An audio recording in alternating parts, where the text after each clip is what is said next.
Hello, and welcome to Eyes on Success, a weekly program covering a wide variety of topics of interest to people with vision loss. I'm Nancy Goodman Torpey. And I'm Pete Torpey. I still get emails at least every week from readers, newly blind adults, who say, your book has given me hope. I mean, what else could anyone ever want? And that was today's guest talking about the series of books she wrote that are about a blind protagonist, the latest of which is Over Every Hurdle. We'll speak with best-selling author Barbara Hinske, who wrote the Guiding Emily series, and with Julie Rock, the manager of adult and transition services at the Foundation for Blind Children, about how they interacted to make this series of books possible. But first, for our tip of the week. This week's tip comes from Julie Rock. I think the tip for the week should absolutely be, if you haven't already read the first two Guiding Emily books, absolutely get those two read so that you can be ready for this new release. Because I have read it and it is absolutely wonderful. It just takes you to the next step. I just don't think anything could be more fun than reading those three books. Support for Eyes on Success is provided by aphconnectcenter.org, empowering people toward independence and success by providing blogs, information, and resources for individuals of all ages who are blind or visually impaired. Information and referral line are at 1-800-232-5463.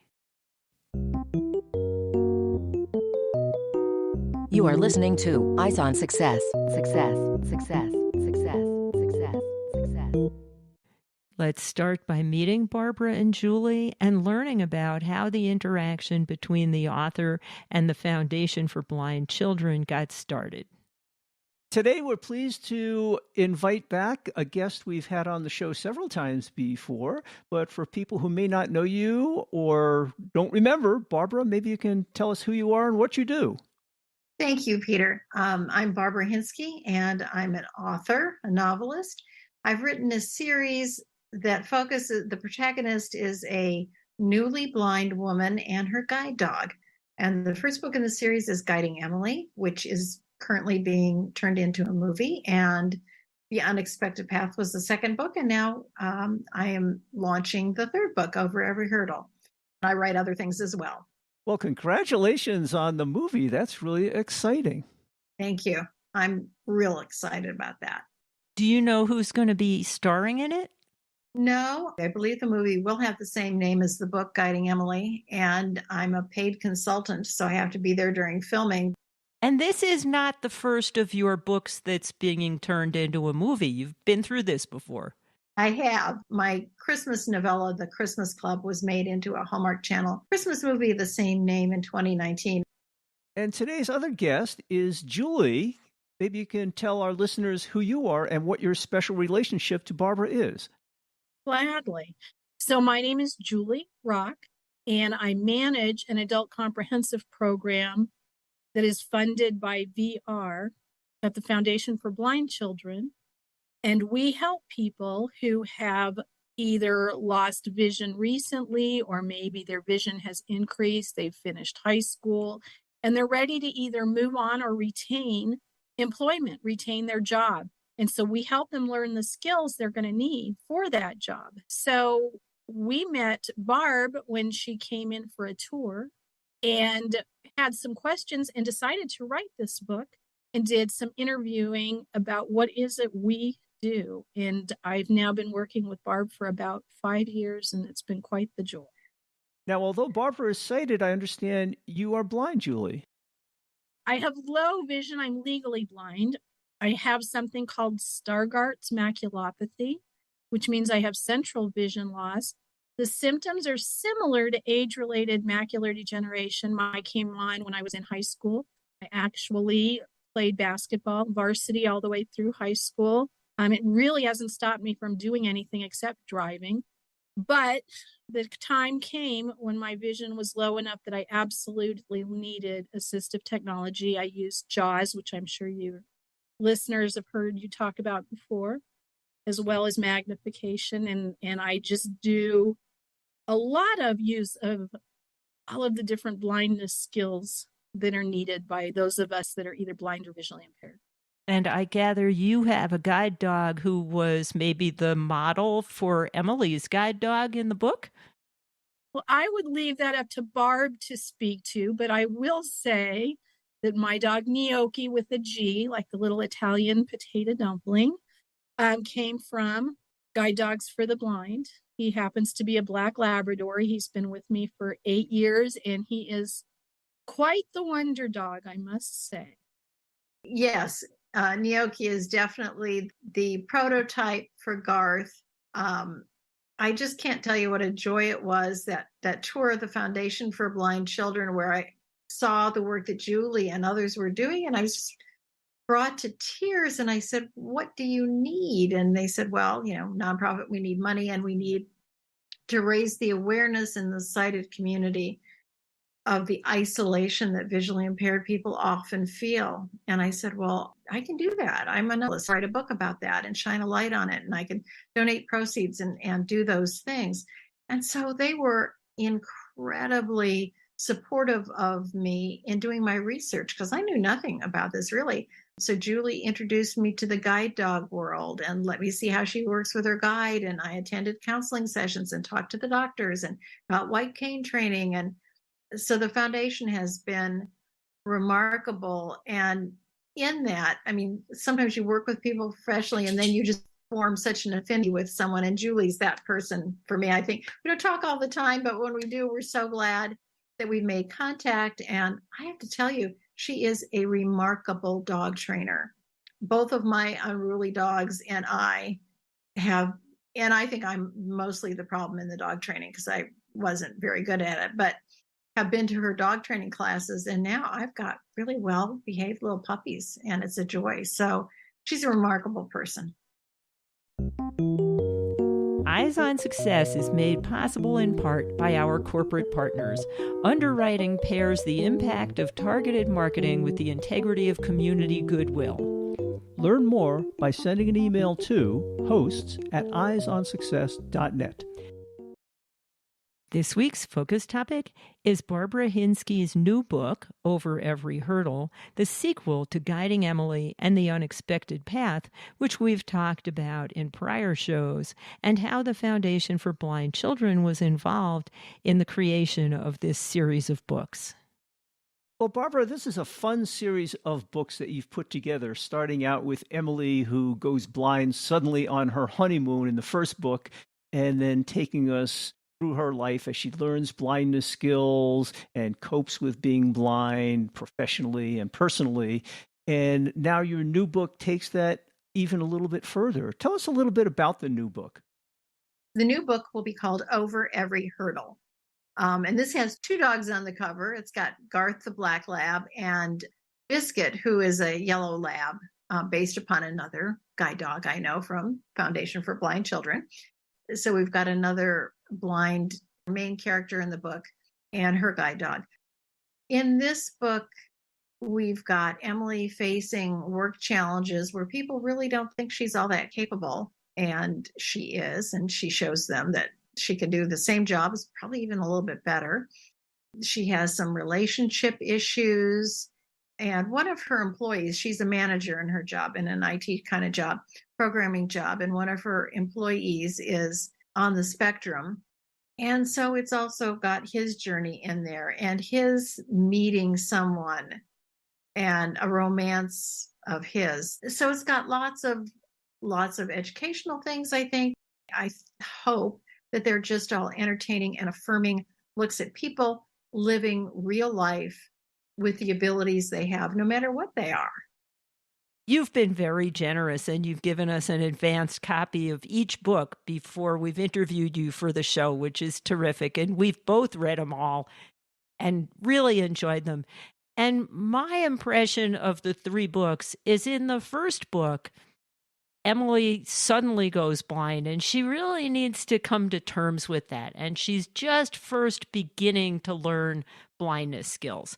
And in the second book, she develops independence and confidence and goes back to work and gets on with her life. And in the third book, it's like, well, yeah, I know she's blind, but she's just doing her life. And it really shown the progression of her acceptance of her blindness, but also that it doesn't need to be an impediment to anything, and that she can just be like anybody else, except she happens not to see. I'm thrilled to hear that because that's what I was going for. And, honestly, I think of you and Pete when I write these scenes between couples. And eventually, Emily, no, I don't think this is a spoiler. She's going to have children. Stephanie's going to have children. And they're going to be blind parents. And no surprise, they're going to be doing the things all parents do with all children. And it needs to be seen as not remarkable. It needs to be seen as natural. That's what I'm going for. That's what I'm hoping for. The other thing I think is interesting about this whole journey of yours is that being fully sighted, you knew very little about blindness and the blindness community, how people get around in life. But through your association with the Foundation for Blind Children, you actually learned a lot about blindness yourself and incorporated all of that knowledge into these books. Yes, that was very important to me. And my readers love that. And I think that we have hit the mark in terms of people constantly in my reviews and in emails say, I had no idea blind people could do that. Okay, well, this is what we're going for. Mm-hmm. So Julie, as Barb's coach and guide, if you will, through her path of learning blindness skills, are you satisfied with how well she's been able to depict that facet of Emily's life? Well, this is what's great about what Barbara does. So she came in and did interview after interview with instructors, with students. She watched, as she said, she even put on a blindfold at one point and worked with an instructor to learn orientation and mobility with a cane. So she could see, what is it like to go out there when I can't see? Putting herself in that position is huge. Also just had some great natural insight. So she seemed to just have a good way of asking the right questions, which was really important. She would kind of talk out, am I getting it? This is what I think. And then as she has written each book, she has sent copies out. I know that she has always let me read rough drafts to say, am I on the right track? Am I hitting the mark?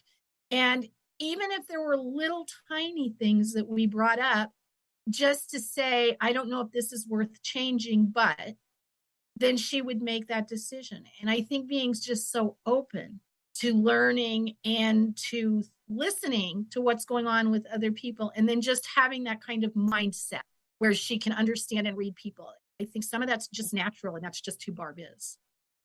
Thank you. If I can interject one funny aspect, the guide dog parts are the diciest because the West Coast guide dog people and the East Coast guide dog people don't do everything exactly the same. And there is very little tolerance of the difference. Mm-hmm. If you are on the West Coast and that East Coast way is wrong. How funny. What are some of the major differences you've seen in that regard? Well, I can't, now that I'm spouting off, I can't put my finger on them, but I've had emails about, oh, we would never do this or that. Oh, I know one was Kongs with peanut butter. Doesn't that just, those plastic or those rubberized things that dogs love filled with peanut butter and then they keep busy licking. Okay. Whoever would have thought that was, a hanging offense, giving a dog a Kong. But I got called to the carpet by some of the East Coast people for that. So there you go. How funny. Yeah. So unfortunately, Garth will never get another Kong because I'm not going there again. But he does get cheese doodles from Droove. Oh, and I get those and I get scolded for that too. But it's just, cinematic vehicle of fun. And he gets one in the beginning of every book and one at the end. I think we'll live through that. It is kind of fun how you write some chapters from the dog's perspective. And I'm always interested to see what the dogs are thinking. And then Zoe has a dog who's not a guide dog. Zoe's a sighted child that's a big factor in Emily's life. And it's interesting to read Garth, the guide dog's opinion of how badly trained this dog is who's Yeah. not been through guide dog training. I think that's realistic. I do think Hmm. families have dogs and some of them are not very well trained. You've seen a number of those. I like the dog chapters because sometimes, particularly in the first book, as she's descending into despair over losing her sight, it would be a very heavy book if we didn't have the lighter chapters of Garth learning to be a guide dog. So it helped elevate it. The other thing I like about this series of books is for people who aren't blind, they don't generally have a lot of interactions with people who are blind. They know nothing about the blind world. And there's a great introduction and a very realistic introduction to what it's like to be blind in a primarily sighted world. You know, I know from my own personal experience when I was working in corporate America as a lawyer, there was a blind man on the floor above me. And we had met because we both worked for the same company, but we didn't interface very often. And I remember once in a while I would see him. He would go to a meeting on my floor, he'd be in the hallway, and I would just step aside so that he could get by me, thinking I just want to get out of his way. That was crazy. I mean, he heard me breathing. He knew somebody was there. I should have said, "Hey, John, it's Barb from Legal. How you doing today?" I thought I was being polite, and instead I was probably being a little bit hurtful. So I'm glad I know better now. And adults are afraid to ask questions or interact in a different way because of that type of uncertainty. I worked for years as a research scientist at Xerox, and it wasn't until Bring Your Kid to Work Day where some of my colleagues would bring their children into my office and they'd say, "Oh, is that how you do your work?" Seeing my screen reader and braille display, etc. That is so interesting. And I also like that this last book, and I don't think I'm spoiling anything but enticing people to read it, that you bring up some of the challenges she does face when she's traveling. So you aren't candy coating things that it's always easy, it's always perfect. Well, Garth will make sure everything goes just right.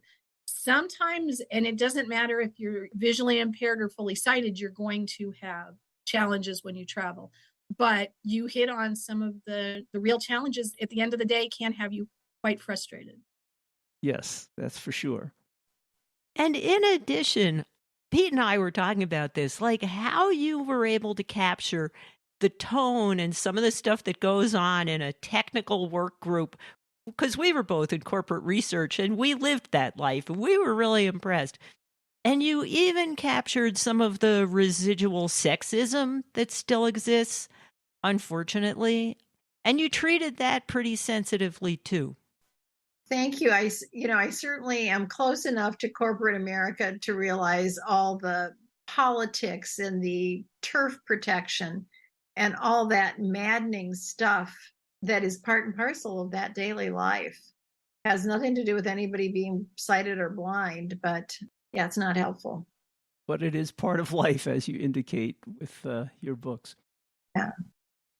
We talked a lot about how Barb's association with the Foundation for Blind Children changed her perspective on blindness and life in general. And I'm wondering, Julie, the reverse, what impact it's had on your organization. Well, part of it has been obviously for people to kind of know a little bit more of us because they can read the books, and we have as part of our curriculum in Braille now, her books are available in our media center so that people can read them. And then Barb, being so generous, has offered to give us some funding from these books as time goes on. That's pretty major because we are a nonprofit. So we take our funding from anywhere we can get it. And we are always thankful to someone who wants to support. That has to be very helpful. Absolutely. I understand that you two met in the process of Barb interviewing you and other people at the Foundation for Blind Children. And as we've just discussed, grown-ups don't typically ask questions and aren't open about even acknowledging that the other person might have a disability. So you got to have lots of conversations like that. What kind of an impact has that had on you and others in your group that have had similar interactions? Just to let you know, one of our sayings at the Foundation for Blind Children is that a visual impairment or blindness is absolutely not a disability, but a diagnosis.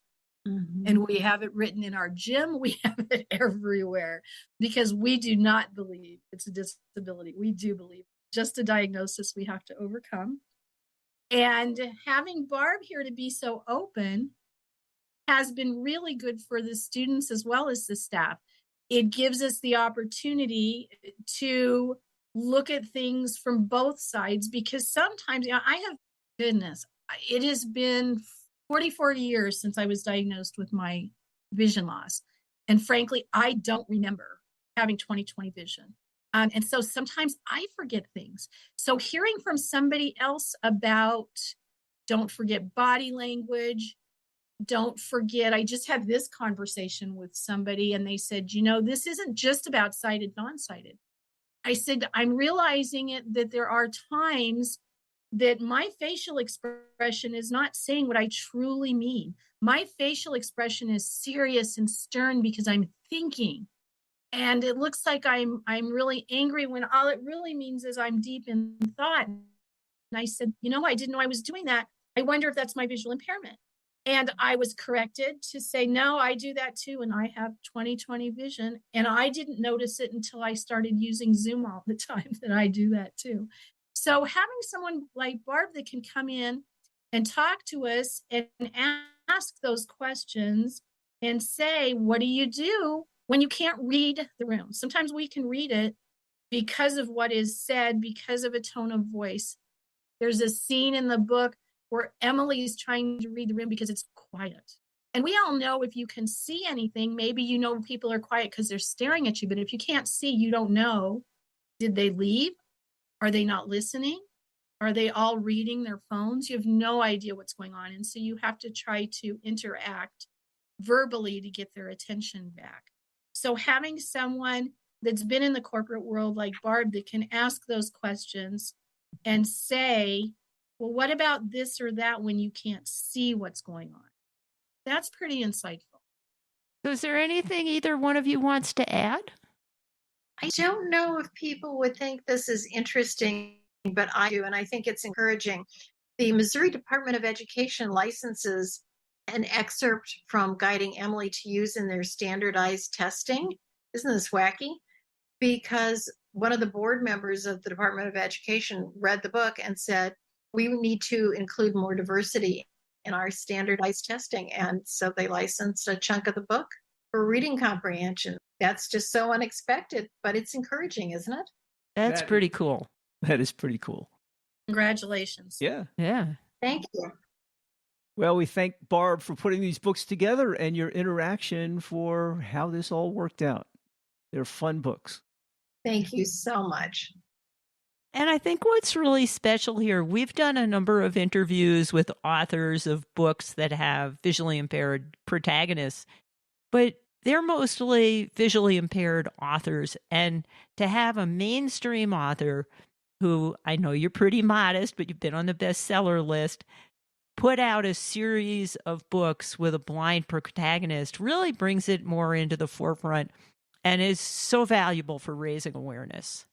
So thank you for that. Thank you for saying that. I have to say, this series has my full heart in it, and I still get emails at least every week from readers, newly blind adults, who say, your book has given me hope. I mean, what else could anyone ever want from what they do? And I know Julie's day-to-day is giving people hope, for sure. But for most novelists, churning out women's fiction or sweet Christmas stories, you don't have that experience. So it's just been life-changing for me. You are listening to Eyes on Success. Success, success, success, success, success. Now for this week's final item, how to learn more about and how to get over every hurdle, and how to contact both Barbara Hinske and Julie Rock. Well, Barb, remind our listeners what the names of the books are, including the recent one, and where people can obtain these books. Thank you. The first book is Guiding Emily. Then it's The Unexpected Path. And now over every hurdle. And they're available, they're in Kindle Unlimited on Amazon, they're in print on Amazon, and they're on Podium Audio. I'm trying to think who the publishers are. And they're in Walmart online and Target online and Barnes and Noble online, and everywhere you buy books, I make sure you can buy my books. And you have your own website where people can learn about all your books? Yes, www.barbarahinske.com. Can you spell that? Yes, Barbara, Barbara, Hinske, Hinske.com. Thank you. And you also have another series of books that have become quite popular. Just tell our listeners what to look for there. Yeah, my first series of books is the Rosemont series, Coming to Rosemont, and there's 8 of them.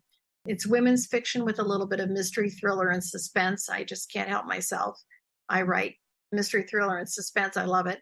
I've got The Christmas Club, which was made into a Christmas movie. I've written 2 books in the Wishing Tree series with a number of other women's fiction authors. And I've written my Paws and Pastries and Sweets and Treats series of books too, and a couple of other murder mysteries. And if people had questions for you, is there a way they can contact you directly? The best thing would be my email, and I do answer all my emails. It's B Hinske, so the initial B, Barbara, BHINSKE @gmail.com. And Julie, where can people find out more about the Foundation for Blind Children? So they can go on to the Foundation for Blind Children website, which is seeitourway.org. SEEITOURWAY.org. And if people had questions for you, is there a way they can contact you directly? Yes, they can email me at jrock@seeitourway.org. JROCK@SEEITOURWAY.org. In case you missed any of that contact information in the audio, we'll have it as usual in the show notes associated with this episode at www.eyesonsuccess.net. Also in the show notes, we'll have links to previous interviews we did with Barbara Hinske about some of the other books she wrote in the Guiding Emily series. That's it for show number 2246. Next week on Eyes on Success, we'll be talking about training low vision rehabilitation optometrists. People with newly diagnosed vision problems may not get directed to low vision optometrists who can help them adapt to their vision changes. We'll speak with Richard Jamara and Sarah Hinckley, 2 of the editors of a training guide for low vision optometrists who hope to train more of them and to increase awareness of their specialty so that more patients who could use their help get referred to them. Thanks for joining us this week, and we hope to see you next week for the interview with these optometrists who are trying to do some really great work.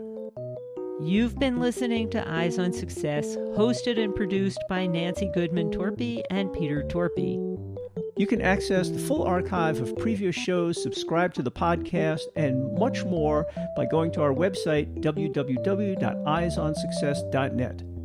If you have questions about anything you've heard on the show or have suggestions for future shows, send an email to hosts@eyesonsuccess.net. Thank you for listening and have a nice day.